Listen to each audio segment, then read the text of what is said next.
everyone, welcome to my channel where we talk about things we love like gaming, shows, and anime. So for the longest time I ignored the manga of Dragon Ball Super since we already got so far ahead with the anime.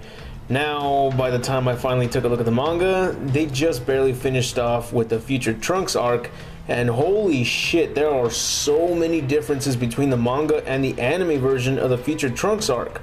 They're so far apart that it leaves me wondering if Frieza will still be resurrected to fight for the Universe 7 team.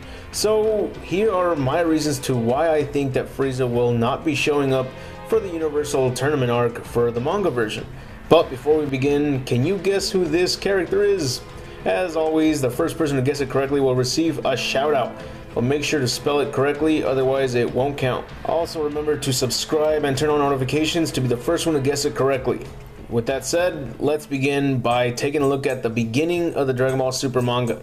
So right from the beginning, they retell the Battle of Gods arc, but then they actually skip the Resurrection of Frieza arc, which is great because showing us the Resurrection of F arc again was going to be a pain in the ass, and we already have the anime showing it all over again. So it's good that they skipped it, but this could mean that Frieza won't have a big role in the manga version.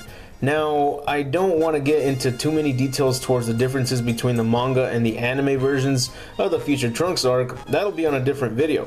So the most I'll mention is that it is very different from beginning to end, so much that I'm sure that Majin Buu will not be replaced by Frieza.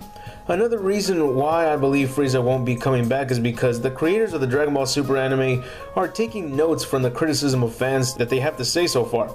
Nobody liked seeing that Battle of Gods was the start of the Dragon Ball Super series because we already got a perfectly good movie showing us the story. That basically meant that the next arc was going to be an extended version of the Resurrection of Frieza arc. Well, the Resurrection of Frieza movie. The manga was left behind when the Battle of Gods was over, so it was given the opportunity to do the smart thing and skip the arc. The anime was not going to skip it. We get a new episode every week, almost every week. The manga gets a new chapter once every month or so.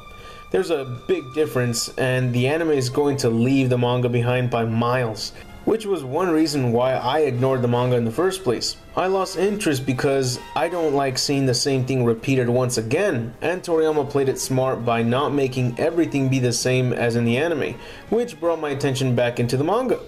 In the Universe 6 tournament arc, we got a few differences to make it interesting. The Future Trunks arc for the manga was basically an entire what-if scenario, and now the latest chapter of the Dragon Ball Super manga, it's getting ready for the next arc, which is the Universal Tournament, also known as the Tournament of Power. It ends with Goku training with Whis and Beerus, and he's just about to head over to Zeno-sama and remind him of the Universal Tournament.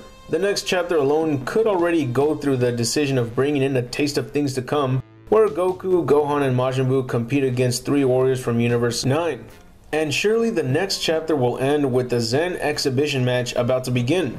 Even the Zen exhibition match could have someone else competing instead of Majin Buu, but I don't see why this one would be any different.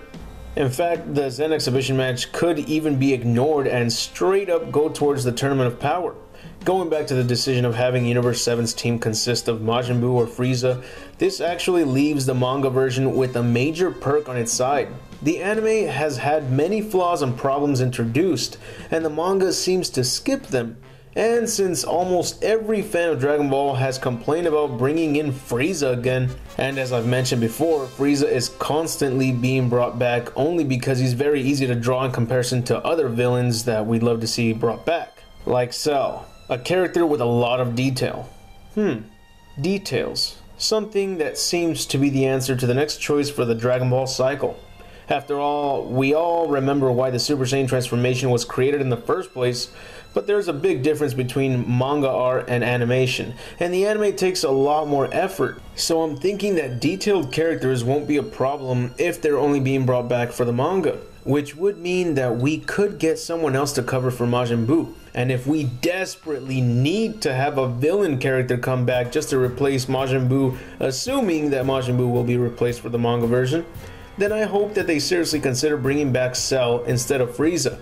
He's not a villain that hates Saiyans with a passion. I know it's stupid that a villain of all characters has to be brought back to help defend Universe 7. In fact, I've made a video about characters that would be perfect choices for replacing Majin Buu for the Tournament of Power.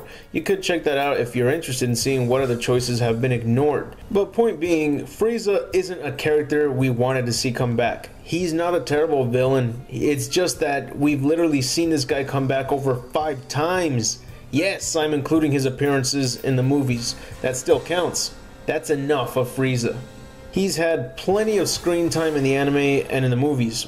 Let's just let someone else get some attention for once. So with that said, that's it for this video. I hope you enjoyed it, and if so, please leave a like, share with others, and subscribe if you haven't. And don't forget to click on the little bell icon next to the subscribe button to notify you of every new video that gets uploaded to the channel. Also follow me on Twitter and Facebook to find out which videos are up next and whatever random posts I make. But anyways, I'll see you on the next video, and remember to have an awesome day.